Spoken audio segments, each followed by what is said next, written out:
Hi gang, welcome back to the Unraised Latina Ever. Today is Fucktard Monday.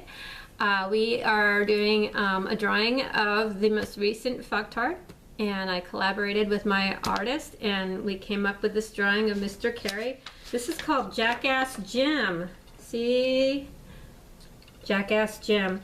Anyway, we thought we'd make his face look like Mr. Carey, and then we made him into a jackass. And you know, he makes the sounds of a donkey. He goes like that. How's that go? Anyway, I think he's the ultimate jerk, and I just thought it would be fun since he likes to cartoon other people and draw other people. Hey media, get some ideas, put some stuff out there. Face like a donkey, body like a jackass, brain like a... What is his brain like? He doesn't have one. Anyway, he likes to do mean stuff and be mean to women. This is the Democratic Party that we're dealing with, gang. This is the party that is all about women's rights, equality, and the Me Too movement, right? And they all dress like their hoochie whore selves, and then they go around Hollywood and they hold up, you know, severed heads of the president. It is unbelievable. It's so backwards and wrong. So where is the logic? There isn't. I think that Mr. Carey should give up his career in drawing and not even stick to comedy because he's not even funny anymore. He's just a moron. With that said, I had to do that today. I feel horrible for Sarah Sanders, who is doing a great job, and she's just under so much persecution because she happened to have, you know, 5 kids in 3 years and has a young family, and maybe she's not like, you know, the fashion model of the week. You know, not everybody can have a perfect body after having 3 kids and be looking ready to go and perfect all the time, because that's just impossible to be me. No, I'm kidding. Anyway, we have our good days and we have our bad days. If you're having to work every day and raise a family, that's tough stuff. You know, it's not like Dana Perina, who just had her dog, you know. Didn't she have that dog? What's his name? Jasper. It's not like Dana with Jasper. Jasper's low maintenance. You know, kids they're going to keep you up all night. They're going to be pains in the frickin' asses. You know, you can't just say, kids, go to your little mat and go lay down, here's a bone. I mean, no, that doesn't work that way. So anyway, when you're a pet mom and you're a real mom, it's different kinds of stuff, and I think that Sarah has a lot on her plate. So with that said, I just felt like I had to do that picture. I think we did a pretty good job. It was a collaborative effort between me and my artist, and he's fantastic. I told him what I wanted and he did it. I just didn't think the teeth protruded enough. We had to get him out there. With that said, I'm watching the news. I'm listening to all the things that are going down. And I really like the Wise Guy segment in the evening. Normally stuff puts me to sleep. Those guys are interesting. You know, anytime you talk about strategic and logic and you know, global affairs and that kind of thing with educated people, it's very interesting. It's not like you're listening to mindless gut feeling like your IQ points are just like vanishing right before your very eyes. I mean, if you really want to do that, then you'd kind of just tune into the Unraised Latina and listen to me, and I'm a lot cuter and I'm a lot funnier than he is. Ha! You know what? I can make modest your IQ too. Points go away. Modest too. Yes, I am, aren't I? Well, he is too. But anyway, what was it? Oh, they had a thing about Hillary Clinton, and I'm like, really? Do we really want to hear about her? You know, it's like what middle class women think or whatever. And then she's going around, like, because she doesn't have an audience here. I could just see her speaking to a bunch of Indian women from India. No, one of these days she's just going to have these little puppets in front of her, you know, and she's going to be in this little padded rubber room, and she's going to be talking to them like, I should have been president, but I'm not anymore. Anyway, you know, she's losing it. And if she runs in the next election, goody for us. She'll take votes away from Oprah. Maybe, I don't know, maybe she won't. But anyway, that's the Democratic Party. Who do you have? That Bernie Sanders, or is that what's? Yeah. And then you have Hillary, and then you have Pocahontas. basket of balloons. Nancy Pelosi. Oh, I could just see her running for president. What was I saying again? Illegal aliens have rights. That's what she would say. She would say that. And then she'd also say, and I'm a woman, hear me roar. You know, that's why I should be president. Anyway, but, you know, that's just them. And they're funny. And it's why it's fun that they are out there, because like without that we wouldn't have anybody to make fun of. And the Liberal Party, it gives us endless material. Now, you know, it's funny because they have this thing called the View. You know, I mean, I'm thinking to myself, like, it's a bad view. I mean, you got Whoopi Goldberg. She looks like the back end of him. I mean, come on. I mean, like, I don't understand what they saw in that woman when they were, like, casting in Hollywood. It's like, you know, I'm trying to find the glimmer of, like, you know, there's something pretty about that face. There's something talented about that person, because I'm just not seeing it, you know? And then you have Joy Behar. Oh, my God. You know, she apologized for making that comment about lunacy or craziness, or what was that? She hearing voices from God as a mental condition or something. And then she was talking about Pence being a Christian. Yeah. Getting his Exactly. guidance from God. Yeah. Well, you know, I don't know where the heck she's getting her guidance, but it sure isn't God. I don't know. She's lost it. She's losing it. But anyway, she retracted that. Of course, you know, the higher ups on the network probably got a lot of flack, and she had to, like, did you see her apology? It was like, you know, it wasn't really an apology. It was like, it was so fake. You know, just like the fake news that's out there. Yeah, what a surprise. Yeah, it's like, you know, they're making me do it. You know, they're twisting my arm.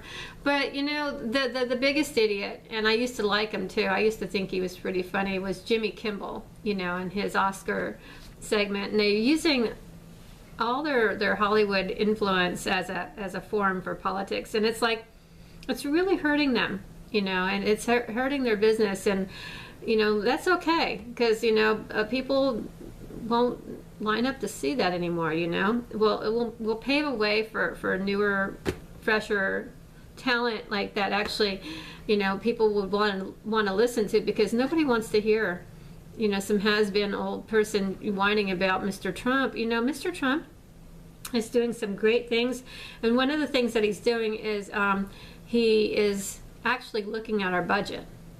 He's not balancing it. He's looking at it and going, holy shit, we better do something.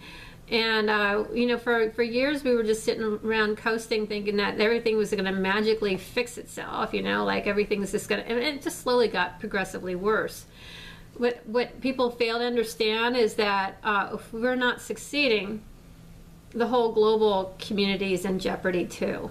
And so it's nice to be able to give to people. It's really wonderful. But if you're bankrupt and you don't have anything to give, and you're having to borrow from Peter, Paul, and Mary, I mean, come on.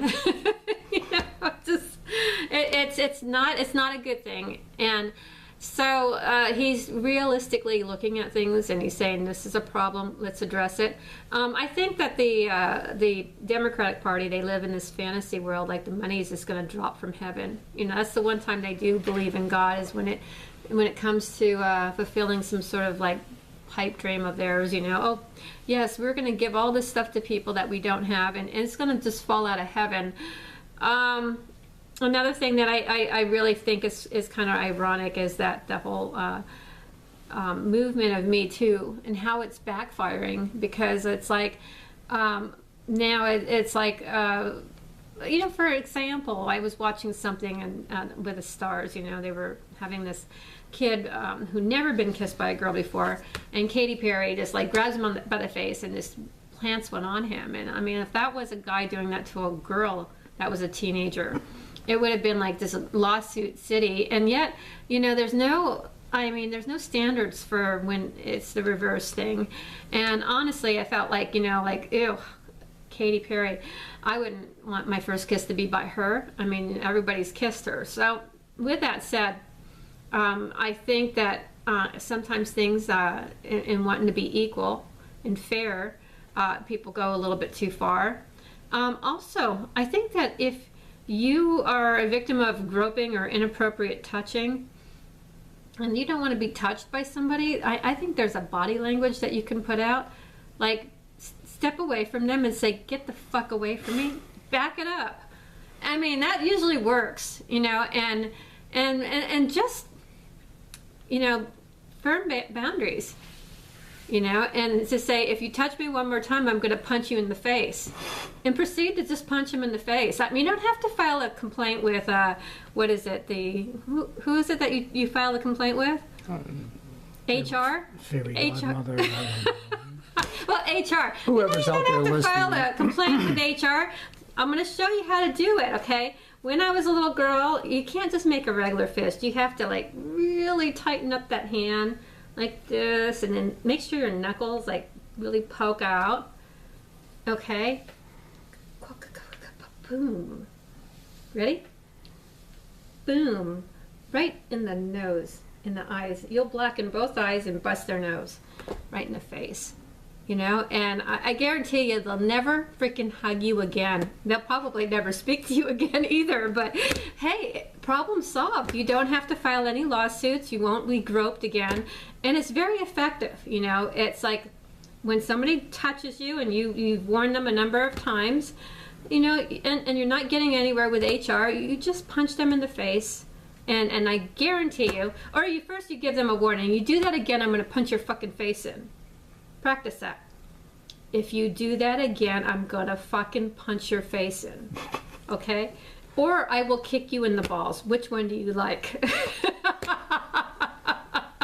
might like that. They might think it's foreplay. They might come towards you and then you go wham, you know, and then you can just bloody them up. And it's nice. It's a good thing. I guarantee you they're not gonna come after you ever again. And if they do, they're asking to get their ass kicked. That's that. You know, I don't ever have problems with sexual harassment because people are afraid of me. For some reason, I don't understand why. But I walk into a room and they all like, you know, it's like, here's a crazy lady. But you know what? I'm not crazy. I'm absolutely like the nicest person ever. You just don't really want to fucking piss me off. Okay? So if I tell you, and I'm a huggy person, I love to be hugged, and I will hug people, you know, and not just like grab them and grope them or anything, but you know, when it's appropriate and in greeting, that's a customary Hispanic thing to do. But if I think there's a guy that's just like trying to like grope me or grab me just because he's just a perverted old fool, I'll just be like, back it up, you know, and back it up is a nice slang that I got from a Texas friend.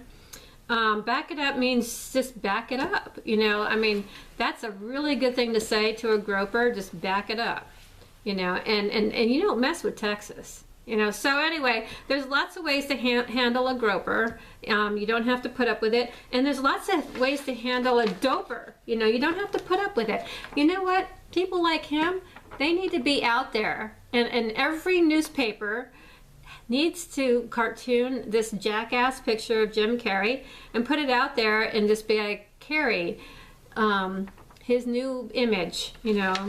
But he wants to play political and he wants to be like all, you know, like that. Let's give it right back to him. I mean, come on. I mean, if you put yourself out there and you're being mean to somebody, you deserve to be, you know, treated back the same way. I don't think it's ever appropriate for a man to comment on a woman's appearance. And, you know, he made her look like a meth addict, you know, and that's a Democratic thing. You know, she is not a meth addict. She has no spaces in her teeth. There's no black plaque in her teeth. I don't know why he did that. Her face isn't harsh like that. He made her look tired. You know, I can understand it if he did it with Carrie Ann, because sometimes she looks a little bit rough, but not sweet Sarah. She doesn't have a line in her entire face. So anyway, and sorry, Carrie Ann, you've been looking a lot rested lately. I'm not trying to put you down or anything. You look great. I'm taking it that you're getting to bed at a decent hour. With that said, you guys, I just wanted to put this out there that just certain things like this jackass Jim Carrey really pisses me off. And I feel like, you know what, if you guys, when you media do a picture of him, if you can buck his teeth out just a little bit more, make them straight out there. I don't know how we can do that. Make his and make his face look a little more caved in, and like make the jackass body a little bit fatter. Because you know what? Well, I don't know. Maybe the skinny jackass is good. What do you think, Will? Do you think it should be a skinny jackass or a fat jackass? I don't know. That's a good jackass body. I think you got the body down. And the face looks pretty good. I just think the teeth need to go like protruded. I don't know how you do protrusion of the teeth. How do you get that emphasis? I'll take an art class so I can learn the emphasis of the buckiness of Jim Carrey's teeth. And then I'll do a great picture, and we can put it along with W's collection, right? Before you end, can you do that hee-haw sound again? Oh. Yeah, that one. Okay. You guys have a great day.